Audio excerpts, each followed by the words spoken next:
I watch a lot of anime, and though I'd love to discuss it more on my channel, I've been bitten in the past by the copyright monster rather badly, so I make a point of avoiding it. Netflix has released a lot of anime on the streaming service, which has helped to rekindle my love for movies like Spirited Away, The Girl Who Leapt Through Time, and Ariete, just to name a few.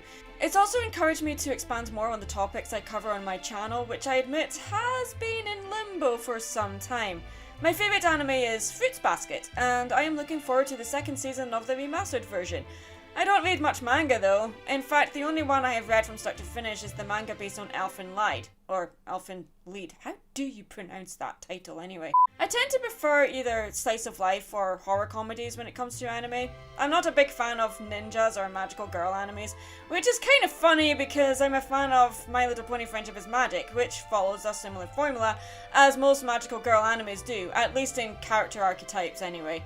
For the most part, in my opinion, they all tend to be the same sort of thing.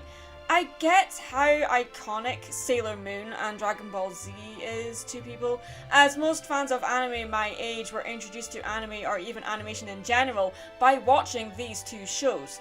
The first anime I watched religiously was Fullmetal Alchemist, and after that it was Hellsing Ultimate, followed shortly after by Fullmetal Alchemist Brotherhood. And yeah, Hellsing Ultimate Abridged is awesome. For now, I want to discuss an anime that is both not what you expect, but also exactly what you expect. Beastars is an anime about anthropomorphic animal characters much like Zootopia who coexist in a metropolitan society. Beastars has a much darker tone and expands much more on the discrimination and tension that exists between the carnivores and herbivores, and is based in a high school. Of course it is. The main character is a wolf named Legoshi who on the surface is a tall, huge, menacing looking character who is feared by most of the students he attends schools with. The main reason so many animes are based in high schools is because an environment like a high school is basically portrayed as a microcosm. It's a community or place or a situation which encapsulates in miniature the characteristics of something larger. High schools form their own societies and compete with government and class structure.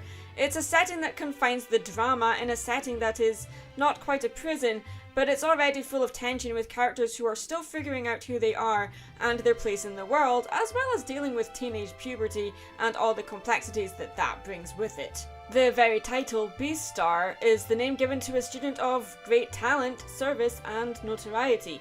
So the entire anime really is based on teenagers trying to find their place in the world and being someone who is of some significance. Characters like Legoshi, however, simply want to be in the background, almost forgotten about, symbolised by the fact he much prefers to operate the lighting in a drama club instead of being on the stage floor. The anime is mainly about how Legoshi battles with instincts and his feelings toward a dwarf rabbit named Haru, figuring out if his feelings are romantic or based purely on his primal instincts. Unlike a movie like Zootopia that doesn't have the time to show exactly how a society like this operates, other than pushing the visual designs of the architecture to answer questions, nor does it explore the relationship between Nick and Judy all that much, other than the fact that it is obviously a platonic relationship here. Beastars is basically human characters with animal heads, and the architecture is not all that different to how human society is, which is probably my biggest gripe with this anime.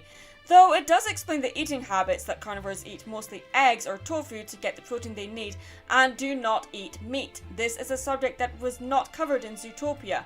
However, there is a black market where meat is sold to carnivores and is treated like a drug instead of a food source. Also, it shows the problems that smaller animals face, often avoiding getting stepped on by the larger animals, and also the anime starts off with a herbivore being murdered, and this is the mystery that is kind of the springboard for the story of this anime. The animation here is a mesh of CGI and 2D animation, which does give the anime a streamlined look in both the characters' design and animation, but it lacks the charm that a 2D anime should have. I personally am not a fan of the whole human body with an animal head design either.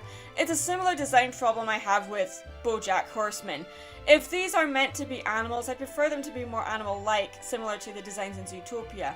However, The fact that these characters are anthropomorphic is more of a footnote for the themes that this anime tackles, like prejudice and racism, discrimination and all that. But Beastars also discusses topics that Zootopia can't, as Beastars is definitely not for children. It asks the question, are interspecies couples accepted in this society? What about a carnivore and a herbivore? Would a carnivore be able to resist its natural instincts and temptations of tasting the flesh of others, especially while pursuing a romantic relationship with a herbivore? The discrimination, the prejudice, the bullying, the patronization is explored to a very good extent here, and even deals with how some herbivores are prideful and not fearful of carnivores.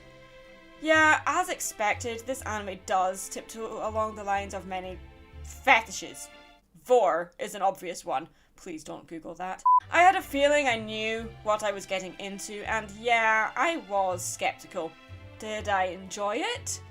Well, it kind of made me feel icky, to be honest with you. It made me want to make a video on it though, so maybe I did enjoy it? I'm not entirely sure, I'm kind of on the fence with this one. The CGI animation was pretty off-putting too. I mean, it's not terrible, but it does feel a bit lifeless. That being said, the staging of the show is unusual and does cleverly portray Legoshi's war within his own mind without going too over the top with it. But the story is what saved this anime from being just, well, furry bait. Yeah, there's elements of a sort of Beauty and the Beast story here, or the whole "the girl will tame the beast" thing, which runs rampant in most cheaply written teenage romance novels, especially ones like Twilight. Blech. And other than that painfully obvious parallel, the anime did offer the fact that the story is being seen more from the beast side rather than the beauty side. But Haru is no angel herself. She is also battling against prejudices and people taking pity on her, seeing her as small and weak, which I have to admit I sort of relate to. It took me a while to warm up to this character though, worried she was going to just mentally torture or abuse Legoshi. Thank goodness it doesn't go down that route. Instead, it focuses on the tensions in their friendship. And yeah, I can see how fans of Zootopia would like this, as it serves them what is essentially a Zootopia fanfiction. Yeah, I guess Beastars is not for me, but on saying that, I am intrigued on what happens in Season 2. Not enough to look forward to it or anything, but just enough to end it and move on. I'm Mad Munchkin, stay creative.